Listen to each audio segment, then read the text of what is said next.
As the sun dipped below the horizon, painting the sky in hues of crimson and gold, a band of weary soldiers gathered around a flickering campfire. Their once polished armor was now scratched and battered, reflecting years of bloodshed and unwavering loyalty to the Roman Empire. These were the Foederati, Rome's most loyal allies, men who had fought for her borders and bled for her causes, yet here they were, abandoned.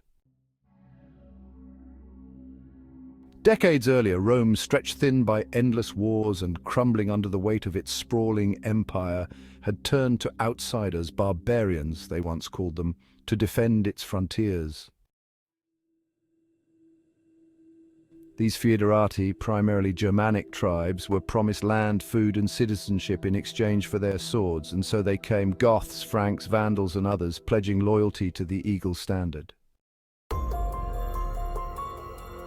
Rome's legions welcomed them at first, but whispers of distrust never fully faded. One of those soldiers, Aric, had been a boy when he first joined Rome's ranks. His father had died fighting alongside Roman generals in Illyricum, and Aric grew up with stories of Rome's greatness, its marble cities, its disciplined legions, its eternal power. He believed he was fighting for something greater than himself, an empire that would endure forever. Now, years later, he sat beside his brothers in arms, with a bitter taste on his tongue. "Rome doesn't care for us," he muttered, his voice barely above a growl. "They promised us land, but where is it? They promised loyalty, but now they call us invaders." Rome had grown suspicious of the very men it had welcomed. The Foederati were no longer seen as saviors, but as threats. Corrupt senators and fearful emperors whispered that the barbarians had grown too powerful, too bold. Land grants were revoked, supplies grew scarce, in some cases commanders outright expelled their allies, forcing them into the wilderness. "Rome has forgotten who defended her walls," said Ingomar, another veteran. His scarred face caught the light of the flames, a testament to years of loyalty. "We held back the Huns. We bled to save their sons." Rome was decaying from within.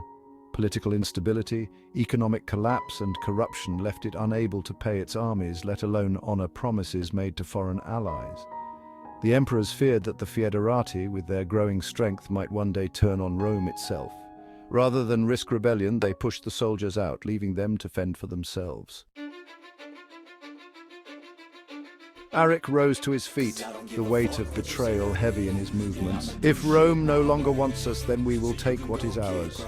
A murmur of agreement rippled through the camp. History would remember what came next. Abandoned and angered, the Foederati turned on the empire they had once sworn to protect. Betrayal bred vengeance, and in time, the very men who had fought for Rome marched against it. The empire's walls, once defended by loyal hands, crumbled beneath their fury. Rome did not fall solely to external enemies. It fell because it abandoned its most loyal soldiers, men who gave their lives only to be cast aside when the empire's fear outweighed its gratitude. For Aric and his comrades, Rome's promises had turned to ash, and they would no longer carry the burden of its survival.